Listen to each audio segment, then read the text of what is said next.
Thank you, Rector. Thank you especially Dr. Dennett for that wonderful eulogy.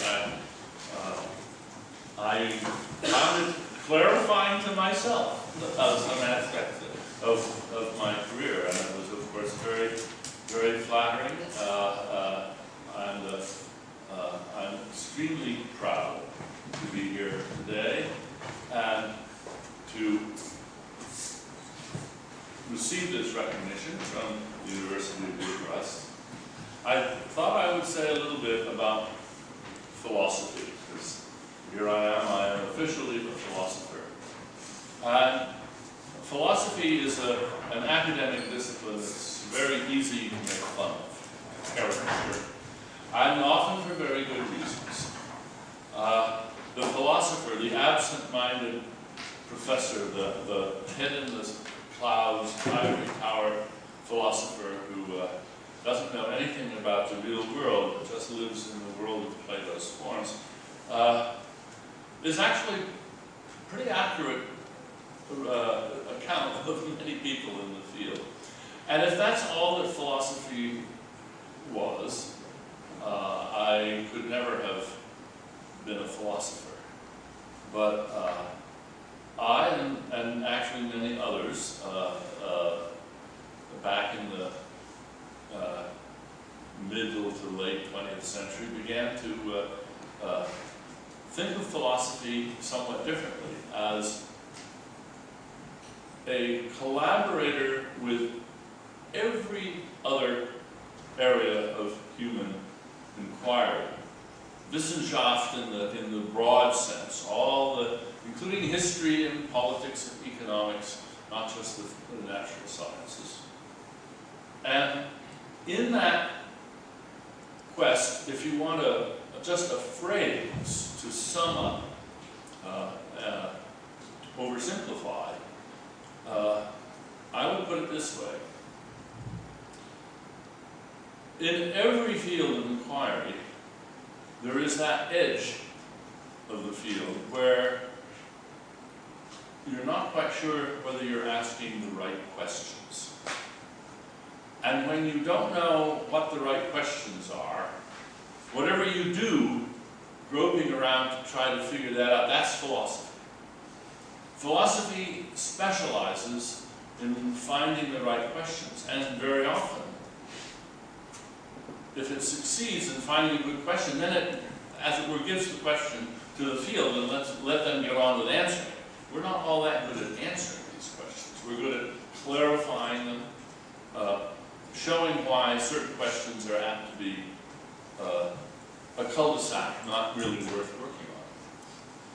Now, if that's a good vision of philosophy, then obviously philosophers who aspire to that are going to have to know a lot about the fields that they work in. That is, if you're going to do philosophy of history, you better know a lot of history. If you're going to do philosophy of physics, you better know a lot of physics.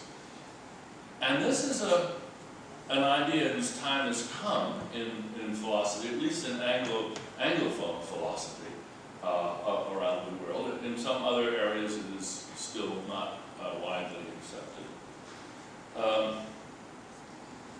But even in Anglophone philosophy, there are what I would consider retrograde pockets of old-fashioned philosophy. I remember a graduate student conference I went to at a very fine university, and this was the creme de la creme of the graduate students, and they had invited graduate students in philosophy from all over the country to come, and they had juried papers. So this was the graduate students' idea of the best graduate students. And they invited me to be their guest speaker at this. And so I sat through a lot of the student papers and I gave my talk. And at the drinks before dinner, I was absolutely appalled to hear several of the students with great glee talking about why they were philosophers. And these philosophers said, "Oh, I'm a philosopher because you don't have to know anything." And they meant it. And it reminded me of my student days at Oxford, because is when at the height of ordinary language philosophy. That was very much the attitude then. And all you had to know was one book, Philosophical Investigations. You had to be very, very, very, very clever. And that was all there was to it. That was the only training that you needed, and if you could do that, then you could be a philosopher. Well, this attitude of these throwbacks, these retrograde young philosophers, this was not that many years ago, inspired me to write a little piece of advice to graduate students, which is on my website. It's been published now. And I thought I would just tell you a little bit about it, because I think maybe there's some people here in this room who might want to hear this advice from Uncle Dan. What is Schmess? C-H-M-E-S-S.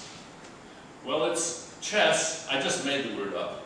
It's chess played with one slight variation in the rules. You can move the king 2 squares in any direction on any one move. Otherwise, it's chess.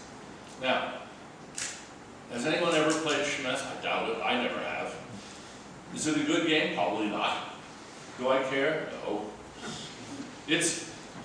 But I want to point out one thing. There are just as many a priori truths of Schmess as there are of chess. There are lots of a priori truths of chess. You can prove that you cannot checkmate with a lone knight and your king. This is not possible.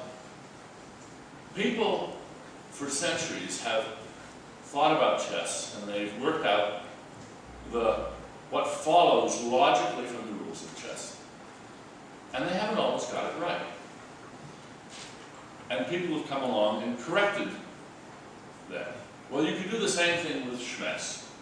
You could set about to prove the a priori implications of Schmess, and then you'd make mistakes, and other people would come along and say, no, no, no, it is not a theorem of Schmess, that such and such, rather this. And then we could have this little cottage industry of people proving that other proofs about Schmess were mistaken. Now, those are the higher order truths of Schmess. Now, why do I raise this? Because I think, as you will probably already have realized, there are areas of philosophy where that's what they do. They have problematics where they are very good at proving the higher order truths of Schmess. They do this with great cleverness, but who cares? These are just not topics of any importance to the world. They are intellectual structures in which you can display your virtuosity, but that's about all. I think in this regard of a famous quote from Donald Hebb that I much admire, a great Canadian psychologist. He once said, "If it's not worth doing, it's not worth doing well."